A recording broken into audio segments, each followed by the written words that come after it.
यदि आप कृष्ण भावनामृत के साथ अपने आप को जोड़ लेंगे, तो कृष्ण के साथ आपके प्रसुप्त संबंध फिर से जागृत हो उठेंगे। इसका अर्थ क्या है कि देखिए, भगवान से संबंध हमारा हमेशा से ही है, पर वो सुप्त हो गया है। माया के संपर्क के कारण हमने जो चीज डिस्कस करी थी, मिथ्या अहंकार, जो हम है नहीं, हम उससे अपनी पहचान कर रहे हैं। लेकिन वास्तव में हमारा भगवान कृष्ण से संबंध है, जो हमेशा से है, लेकिन सुप्त होने के कारण हम उसको अनुभव नहीं कर पा रहे हैं। तो आपका भगवान के साथ संबंध है, इसमें अविश्वास की कोई बात नहीं है। यह नीरी मूर्खता है अगर कोई व्यक्ति समझ रहा है कि ये तो सिर्फ भावुकता मात्र है, ये वो। ऐसा नहीं है। बार बार इस चीज पर विचार करना चाहिए। जब भी माया इस तरह से प्रीचिंग करे, तो भावुकता अब तक चल सकती है। किसी, आप सोचिए ना, वन साइडेड लव जो होता है, वो कब तक चल सकता है? वो सामने वाले व्यक्ति से कुछ रेसिप्रोकेशन आपको मिल ही नहीं रहा है, तो एक तरफा जो प्रेम है वो कब तक चल सकता है? वो it will not run for long, it will not go for long. कुछ टाइम के बाद ही वो मतलब खत्म होना ही है, अगर सामने से कुछ आदान प्रदान ही नहीं है तो।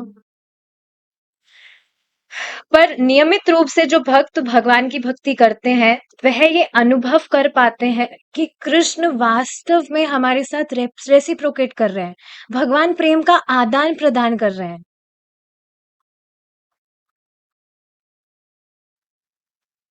तभी तो आप देखिए ना, कोई भी जो व्यक्ति है, शुरुआत में वह भक्ति करता है। शुरुआत की बात इसलिए की जा रही है क्योंकि कुछ नई चीज हम फॉलो करते हैं, तो जब ट्रांसफॉर्मेशन हमें हमारे जीवन में दिखते हैं, तो वो बहुत अमेजिंग लगता है कि ये तो बहुत तीव्रता से काम कर रहा है, ये प्रोसेस तो बहुत बढ़िया है। वास्तव में बहुत तीव्रता से काम कर रहा है। बस बीच वाले स्टेज पे आ जाने के बाद में, जो अनर्थ निवृत्ति का स्टेज होता है, उसमें हम जूझ रहे होते हैं, क्योंकि अब जो स्टार्टिंग में हमने चीज एक्सपीरियंस की थी, ट्रांसफॉर्मेशंस एक्सपीरियंस करे थे, वो तो कर चुके ना हम। तो अब तो हम उसके अभ्यस्त हो गए हैं। तो अब ये जो बीच वाला स्टेज है, ये बहुत डिफिकल्ट लगता है। बट समझना चाहिए, हर दिन हम जो भी भगवान की भक्ति कर रहे हैं, भगवान के नामों का उच्चारण कर रहे हैं, उनकी कथा सुन रहे हैं, हम और उनके करीब जा रहे हैं।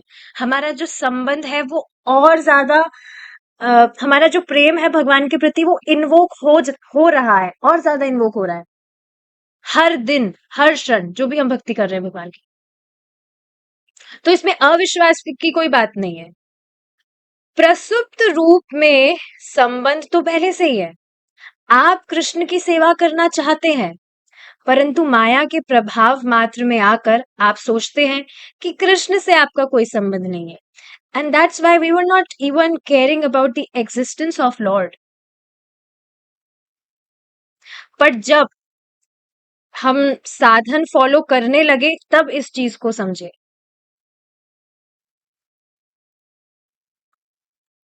जैसे अगर इसको समझा जाए एक सामान्य एग्जांपल से, जैसे कोई व्यक्ति बहुत टैलेंटेड है, पर वो खुद जान नहीं पा रहा है उसका टैलेंट क्या है। उसका टैलेंट अंदर छुपा हुआ है, वो उसको बाहर बाहर प्रकाशित नहीं हो रहा है, उसका टैलेंट क्या टैलेंट है।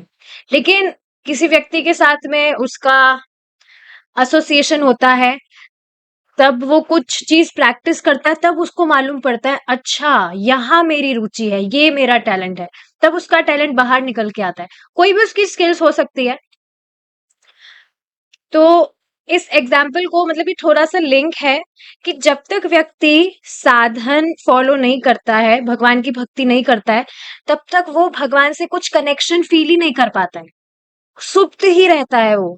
उसका जो संबंध है, संबंध हमेशा से है। जैसे उस व्यक्ति में टैलेंट है,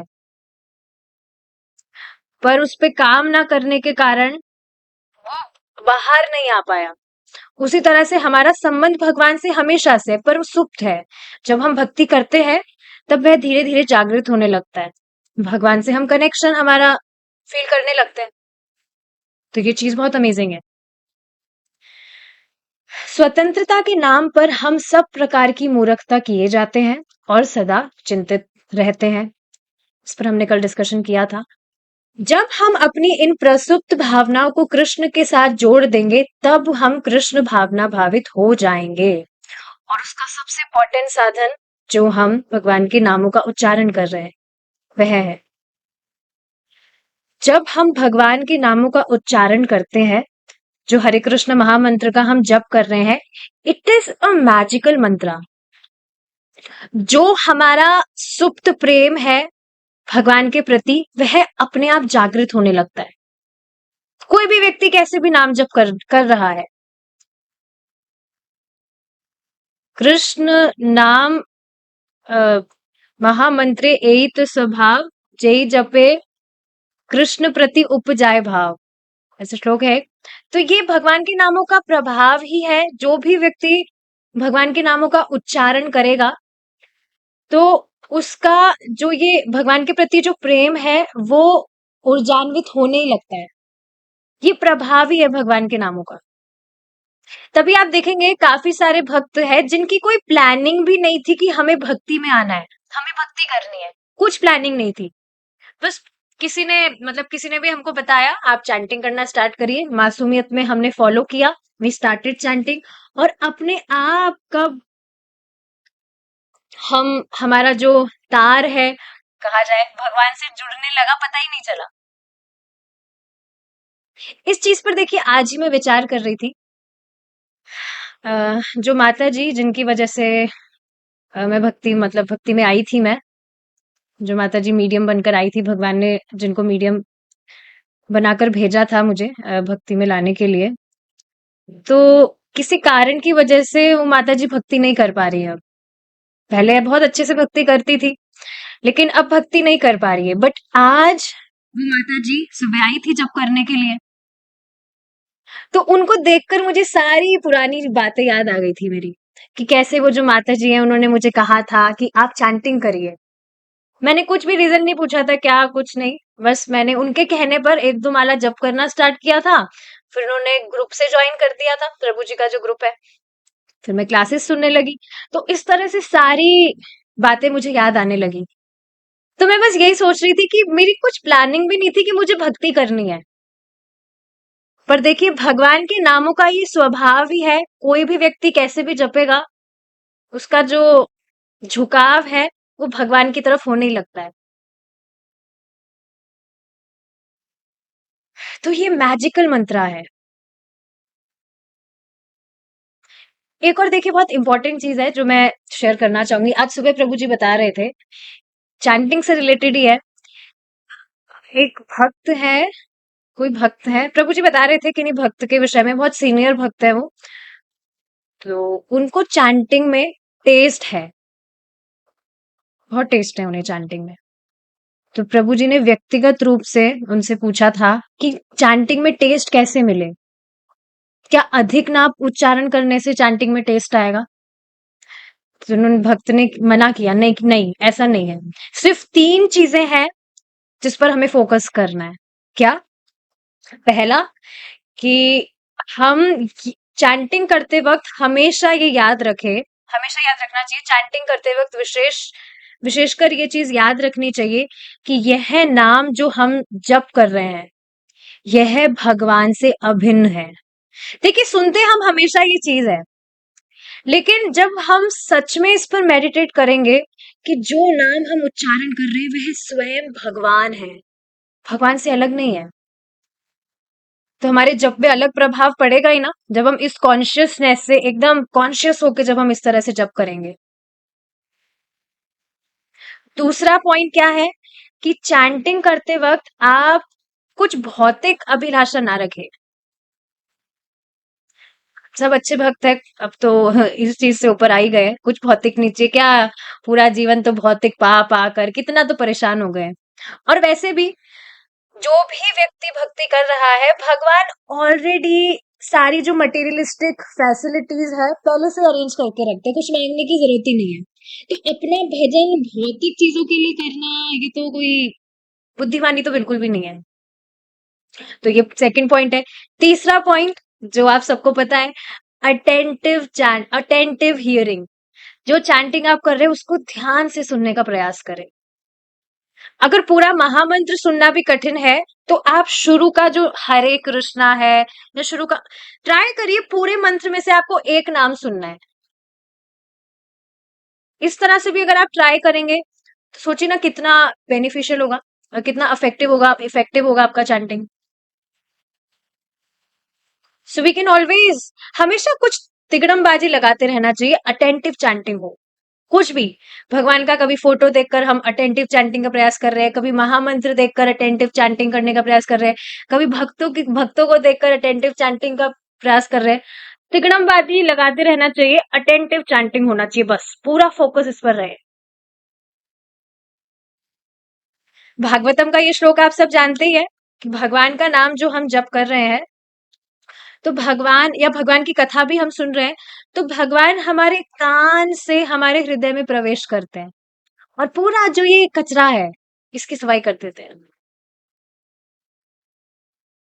इस बार एक और बहुत सुंदर एग्जाम्पल प्रभु जी ने दिया था कल की क्लास स्टार्ट होने से पहले, कि आप देखेंगे आप किसी भी गंदी जगह पर रहना पसंद नहीं करेंगे। Is it not? हमेशा एकदम साफ जगह चाहिए हमें, कुछ क्लटर नहीं होना चाहिए कमरे में। तो कुछ भी, जैसे आपका रूम भी गंदा हो रहा है तो आप वहां से भागने के बारे में नहीं सोचते। आपके दिमाग में क्या आता है कि हमें कमरे की सफाई करनी है जो गंदगी हो रही है। तो उसी तरह से जब भगवान कृष्ण कानों के माध्यम से हमारे हृदय में प्रवेश करते हैं, तो भगवान ऐसे नहीं सोचते अरे यहाँ तो बहुत गंदगी है, चलो यहाँ से, चलो चलो, नहीं। भगवान सोचते गंदगी है, इसको सफाई करना है, सफाई करके यहाँ पर रहेंगे। तो गंदगी का मतलब ऑफ कोर्स जो डर्ट है उसकी बात नहीं हो रही। गंदगी मतलब जो भी कलमश है, एंगर, जेलसी, ग्रीड, लस्ट, ये सारी जो चीजें हैं इसकी सफाई कर देते हैं भगवान। आप खुद इस चीज को ऑब्जर्व कर पा रहे? हो सकता है पूरी तरह से हमारा जो कलमश है वो गया ना हो, पर आप देखेंगे पहले से बहुत इम्प्रूव है। पहले आपको हो सकता है बहुत गुस्सा आता था या किसी से ईर्ष्या हो जाती थी किसी भी बात को लेकर, बट आप देखेंगे जैसे जैसे नियमित रूप से भगवान का नाम उच्चारण कर रहे हैं, कथा सुन रहे हैं, ये कचरा वास्तव में साफ होता जा रहा है। तो अविश्वास की तो कोई बात ही नहीं है। ठीक है, भगवान अजन्मा है, यह इस बात का परिचायक है कि वे भौतिक जगत से भिन्न है।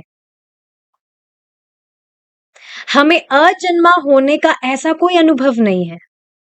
इस शहर का जन्म हुआ था, इतिहास तिथियों से भरा पड़ा है, परंतु आध्यात्मिक प्रकृति अजन्मी है और तत्काल हम अंतर देख सकते हैं।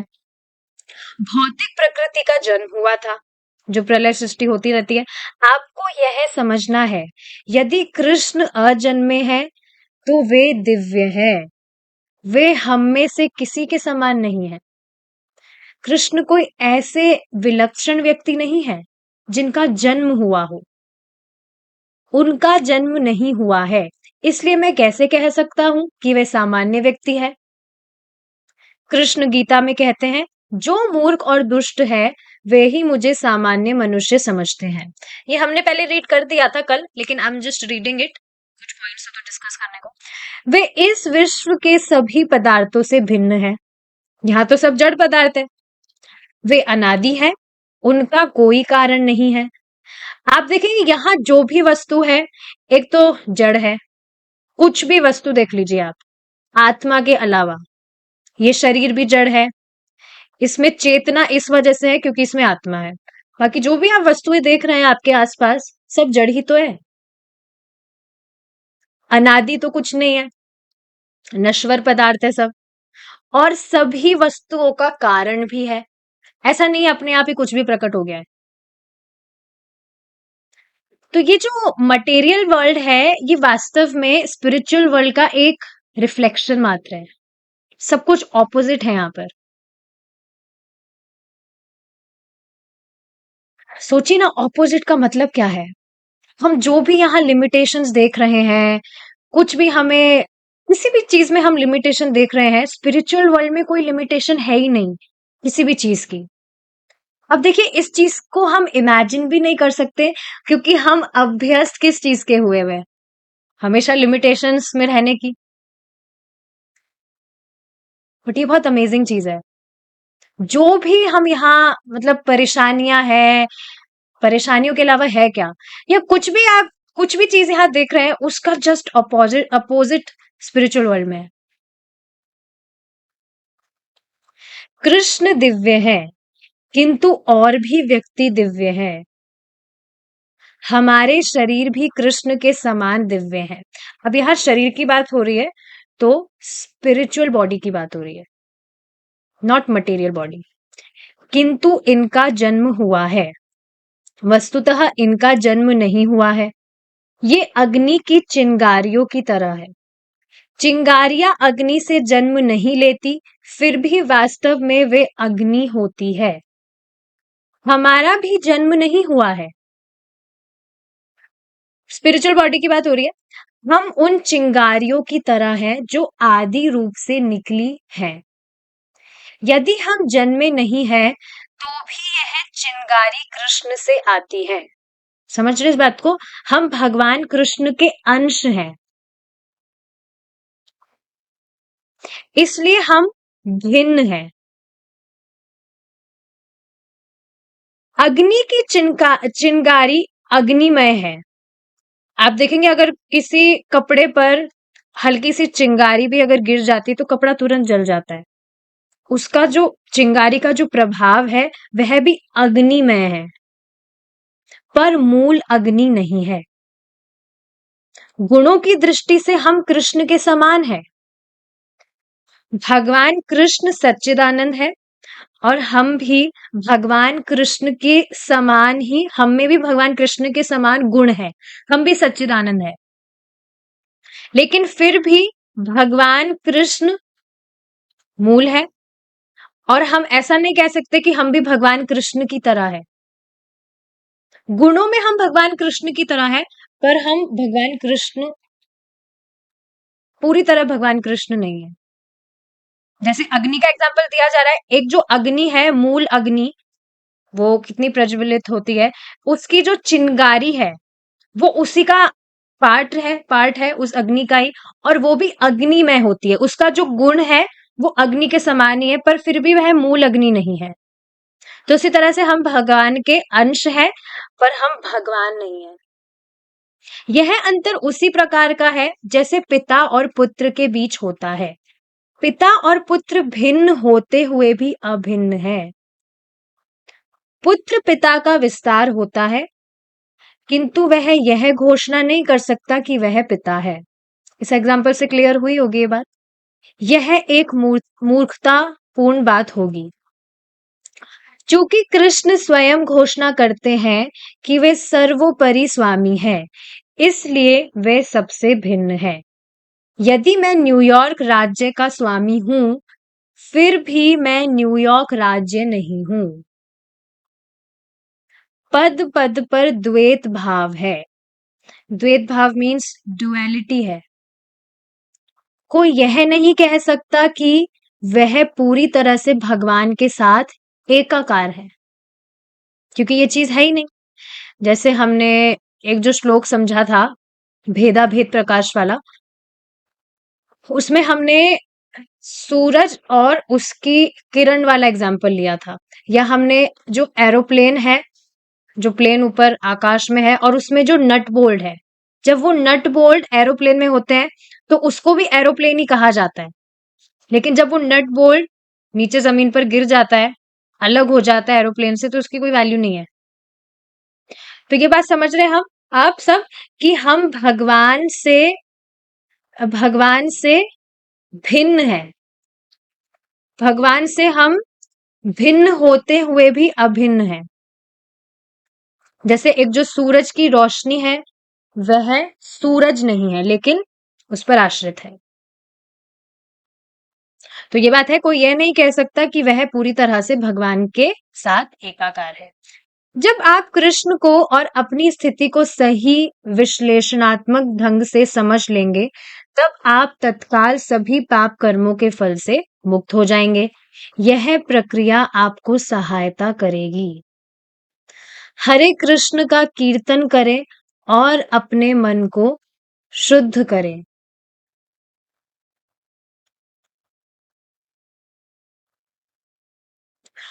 इस पर एक और बात मैं बोलना चाह रही थी। हाँ, देखिए, क्या बात यहाँ कहा जा रही है? हरे कृष्ण का कीर्तन करे और अपने मन को शुद्ध करे। तो यहाँ से देखिए एक बहुत ही इम्पोर्टेंट चीज़ हमें समझनी चाहिए। हरे कृष्ण महामंत्र हमें श्रीमान चैतन्य महाप्रभु ने दिया है। तो ये बात समझनी चाहिए, कोई भी साधन जो स्वयं भगवान के द्वारा दिया गया है, यदि हम उसका उपयोग करते हैं तो वह अमोघ है। अब ये बात बहुत छोटी सी लग सकती है, लेकिन इससे शिक्षा बहुत बड़ी मिल रही है। तभी आप देखिए ना, जो भी इस तरह से चैतन्य महाप्रभु की उपासना कर रहा है, चैतन्य महाप्रभु की उपासना करने का अर्थ ही क्या है कि वह हरे कृष्ण महामंत्र का उच्चारण कर रहा है। तो जो भी व्यक्ति इस तरह से इस साधन को अपना रहा है, जो कि स्वयं भगवान के द्वारा दिया गया है, तो यह अमोघ है। और तभी आप देखेंगे व्यक्ति कितनी तेजी से प्रगति करता है। तो ये कोई ऑर्डिनरी चीज बिल्कुल भी नहीं है। काफी बार लोग कहते हैं कि हरे कृष्ण महामंत्र ही क्यों जपना है, भगवान का कोई भी नाम जपो। हाँ ठीक है, जप सकते हैं, उसमें कोई बुरी बात नहीं है, जपना चाहिए, अच्छी बात है। लेकिन जब स्वयं भगवान आकर हरे कृष्ण महामंत्र दिए हैं, तो उसके पीछे कुछ ना कुछ कारण तो होगा ना। तो क्यों ना उसको फॉलो किया जाए। और हरे कृष्ण का अर्थ ही क्या है? हरे मीन्स श्रीमती राधा रानी, जो भगवान कृष्ण की अंतरंगा शक्ति है। और कृष्ण मीन्स भगवान कृष्ण। तो है तो ये भगवान का ही नाम, भगवान का ही नाम है, कुछ भेद नहीं है। पर ये समझना चाहिए कि जब स्वयं भगवान कोई साधन दे रहे हैं, तो वह अमोघ है। और जब हम उसको फॉलो करेंगे, तो हम बहुत ही तीव्रता से प्रगति करते हैं।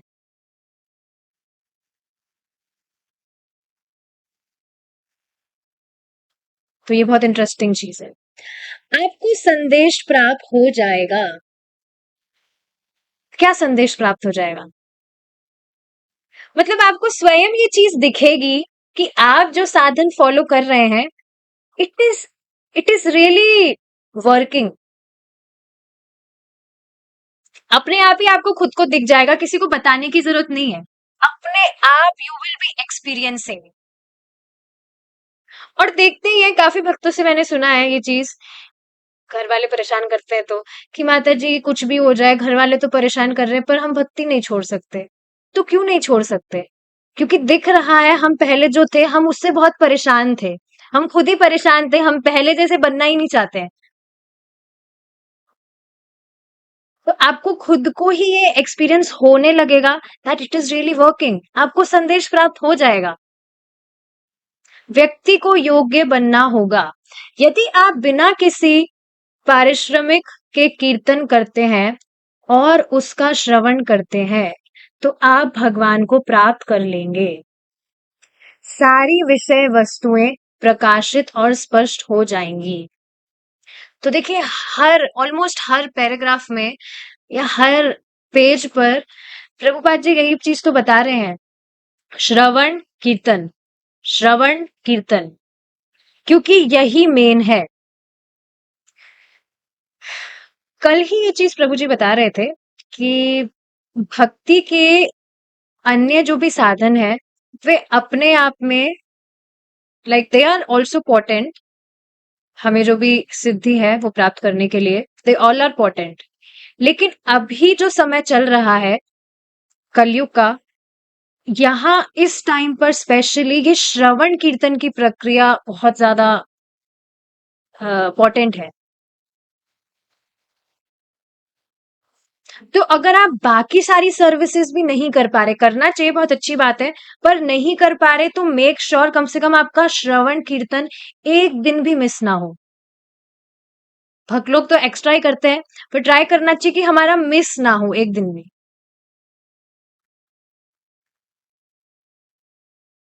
तो ये बहुत इंपॉर्टेंट चीज है। सारी विषय वस्तुएं प्रकाशित और स्पष्ट हो जाएंगी। तो इससे हमारा जो 7th चैप्टर है वो यहाँ पर कंप्लीट होता है। ठीक है, we will stop here now. Shrila Prabhupada की जय। निताई गौर प्रेमानंदे। हरि बोल। हरे कृष्णा।